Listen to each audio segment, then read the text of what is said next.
Last week, I spoke on some of my thoughts about making mistakes in practice and in performance. If you haven't seen it, go check it out. But in this video, I want to talk about what you can do in the moment, assuming you're performing or practicing performing. If you make a mistake, what do you do? How do you massage it to be something that is workable as you move forwards in the music? Let's have a look and see how we can fudge the lines. Aloha, my name is Brad Bordessa from liveukulele.com. Before we get started, check the info box down below for my video courses, ebooks, and ways that you can stay in touch. If you like the video, leave a super thanks, something along those lines. That would be great. Mahalo nui. But let's get into talking about mistakes. Mistakes usually come in the form of a wrong note, or that's how people think about it. But you have to also consider that there are other aspects of music that you can completely blow, even if you're playing the right notes. And those other aspects, when they're bad, they're gonna sound bad as well. It doesn't have to only be a right note. But since most people think of mistakes in the lens of wrong notes, oh, I played the wrong notes, I'm in the key of C. Oops, that derails the whole train and people panic when they play the wrong note. So we're gonna assume for this lesson that you have your timing and your rhythm and your tone and phrasing kind of all dialed in so that anything that you play sounds nice, and just focus on getting the notes right, okay? So there is some great advice that I was given a long time ago by Kona Bob Stouffer, and he said, I'm sure he borrowed it from somebody else first, but he said, you're only ever one fret away from a wrong note. If you're playing in a key of C, your major scale is 7 notes. And in Western music, there are 12 chromatic notes. All of the possibilities equal 12 notes. So 7 versus 5 wrong notes that happen in there, and because of the way that the scale is spaced out, the furthest you're ever going to be away is 1 fret in either direction. You can slide a note up or you can slide it down. And so this should really be your first line of defense for, oh, I played a wrong note. Just move it. Go somewhere else. And a lot of times what you're going to find is that by playing a wrong note and then correcting it, it actually adds some sass to the music that might sound better than it would have otherwise. If you listen to Hawaiian music,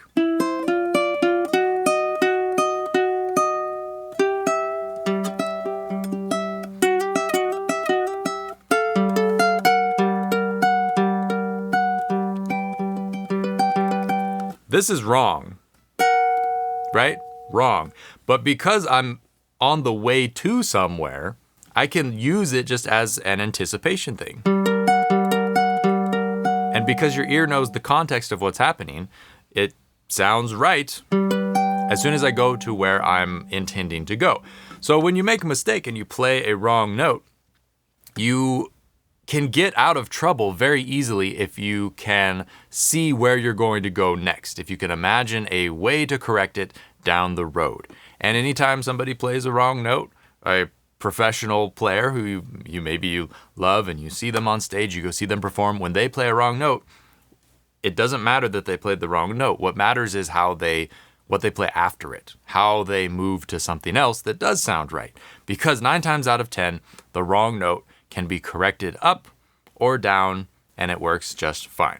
So the way to practice this is to play wrong notes and correct them. If you never play the wrong notes and you always try and play just within the scale, you're not going to know what to do with them when you do play a wrong note. So if we're in the key of C and we're playing a C scale and we're playing a little solo, what you should do is try and intentionally play a wrong note within the scale. And so what you can do is identify what those are. So within the C scale, we have C, D, E, F, G, A, B, C. Our wrong notes are C sharp, D sharp, F sharp, G sharp, and A sharp or B flat. That sounds nice by itself. Because what that is that's the black keys on the piano. And everybody knows that you can play chopsticks or whatever it is with your knuckles. That was like the big thing when I was a kid. Anybody who was everybody could play a song on the piano, and that's what it was, because the black keys are a pentatonic scale. That's how it's laid out. So the inverse of your normal white keys, the natural notes on the piano, your C major scale, the inverse of that is actually a pentatonic scale. Right? In this case, my ear tells me it would be an F sharp pentatonic scale. So with that in mind, come up with some little diddle, some little melody thing that you can play where you will intentionally include one of those wrong notes. Okay, so I'm gonna just give a simple example just to kind of plant the seed, and then you can go practice this on your own. So if I'm playing within the C scale,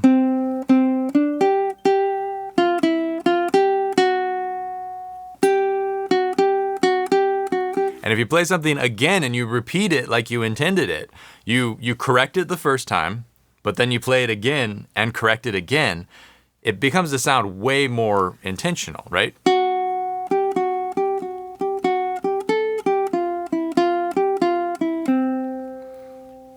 Here's another one. I'm gonna throw another wrong note in there and try and correct it. So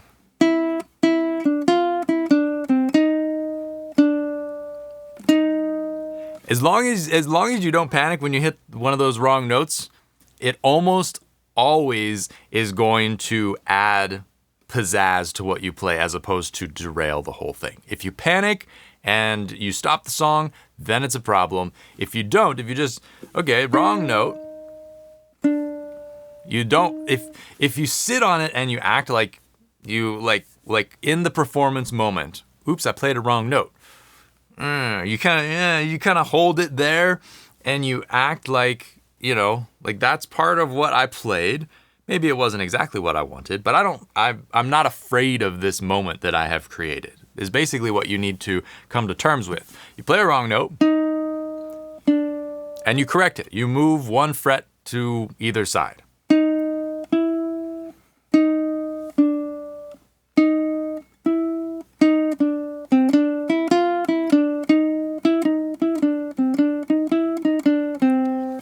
And those in-between notes, they're going to lend that attitude to what you play.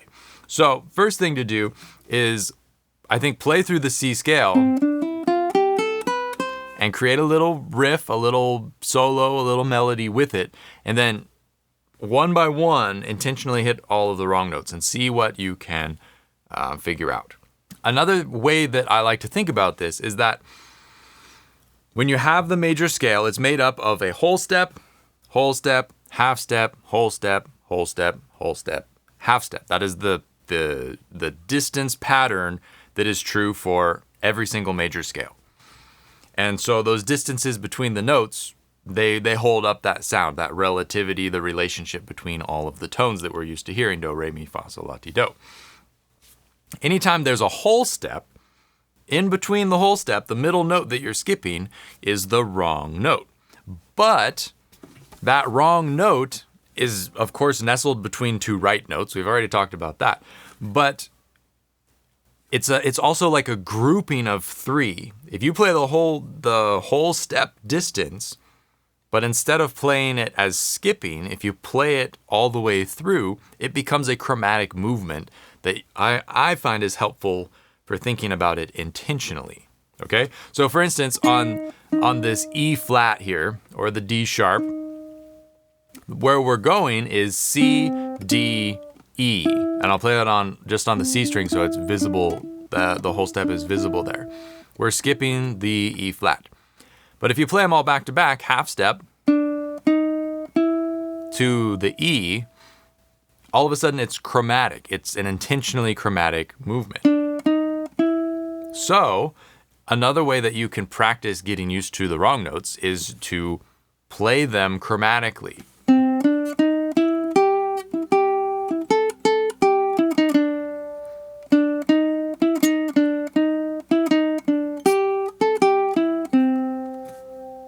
For example, if we were to use a different one, whole step to D, whole step to E, we already talked about that one, then there's a half step. There's no wrong note in between those because You're already there. The next one would be F to G.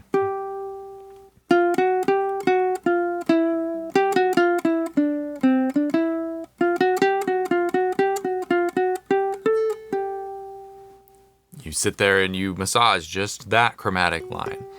And then from there you have G to A. So you would add the G sharp in between. I'm gonna bring it down to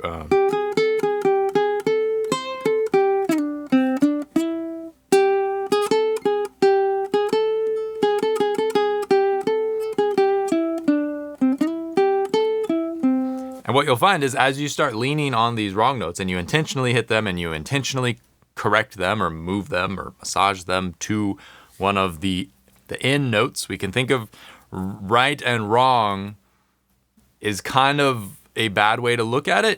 It's more interesting to look at music as consonant and dissonant. When we play the wrong notes, they're not wrong, they're just an extra level of dissonant compared to what we already have. And like for instance, within the scale, the most dissonant sound is your tritone.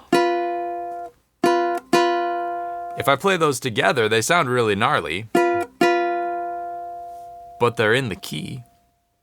And if I hide them in a chord, your ear forgets that it sounds bad. So anything in isolation can sound bad, but as soon as you have it in context, it can sound fine. And same goes for those wrong notes. Wrong notes. They're just more dissonant than the rest of everything. And because they're more dissonant, you have to treat them with a little bit more respect. And when you hit one, you have to, it's a little more formal. You have to like, okay, hello, wrong note. I am Brad, and I am going to excuse myself from this situation and move one way or the other, right? That's basically what you have to do, is you treat it with respect, but it's not necessarily bad. It's not necessarily bad.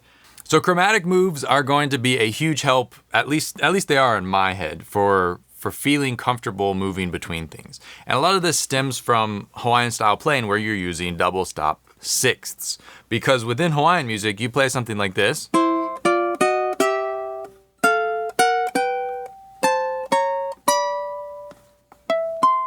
And within all of this, if you were to track the notes on one string or the other, on the bottom string you have C, D, D sharp, E, and then you have F, F sharp, G, and then you skip to A sharp, B. So you end up covering most of the notes. The only ones that you don't touch in a run like that are C sharp and G sharp. And the reason you don't play the G sharp is mostly because with the sixth shape, you change shapes between that spot. So you don't necessarily target that super easily. I talk a lot about this in my Sixth Sense video course. Definitely check it out if you want to learn more about sixth style playing, but also playing chromatically intentionally in ways that you can use that information to inform your impression of mistakes, and how a lot of times with the sixths, you're intentionally playing wrong notes, so it's not a mistake, and you can get more comfortable with interacting with them in that way. As for the C sharp's just kind of weird. It doesn't really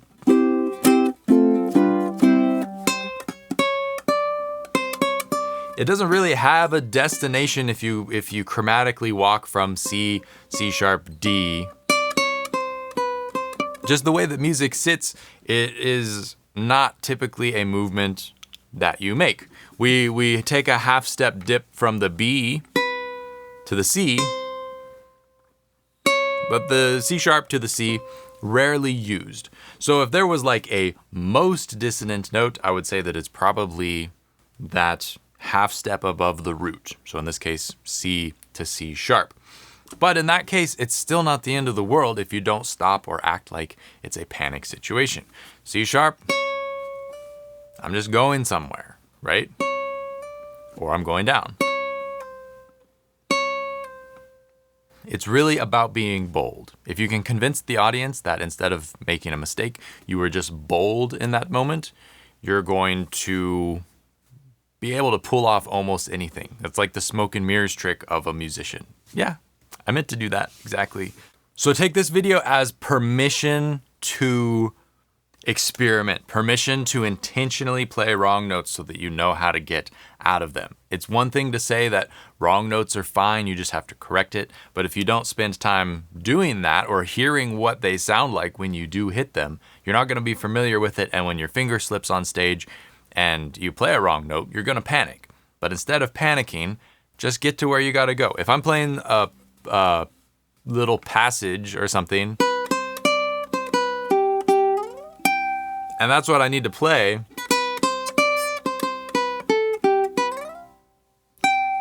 you have a lot of time to get to where you got to go. Time within the phrasing, right? Phrasing is how you kind of push, in a simple sense, it's how you push and pull the timing of the music to execute the melody. If I change the phrasing, that would be playing it kind of straight like it's in my head. But I can adjust the phrasing by taking away time from somewhere and adding it somewhere else, or vice versa.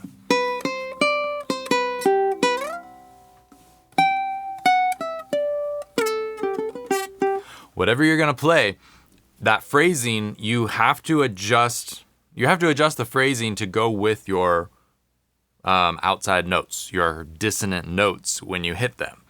Because if hitting that note is going to take time within the music. So if when you hit the wrong note, if the next thing you play is, say, the start of beat 1,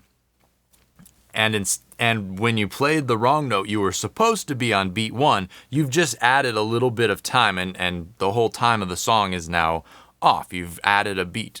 Or maybe you end up dropping a beat depending on where you land. So what you have to do is you adjust the phrasing. Because you've added the wrong note in a spot, you have to speed through something else in order for the timing to remain on track on the grid of rhythm. So this is something to practice. Get used to sticking to your guns when it comes to wrong notes and figure out how to massage your way out of them. You either go up a fret or you go down a fret, or you think like, oh, I'm just chromatically connecting these two notes. Or if you are doing something like this, or maybe you go too far, you have time. You don't have to execute everything perfectly if you can fudge the phrasing in a believable way and move things around and create space for the mistake. But you've got to practice it, and it's a good reason to sit down and intentionally play out notes. Even inside songs that you're learning, not necessarily even in solo diddles, which is great practice because you're still hearing the mistake. But within the melody of things that you're already playing, try playing the melody where instead of hitting the right note, you hit a wrong note and figure out how to correct it within the structure of the song. Just as an example, something like Waiting in Vain, Bob Marley.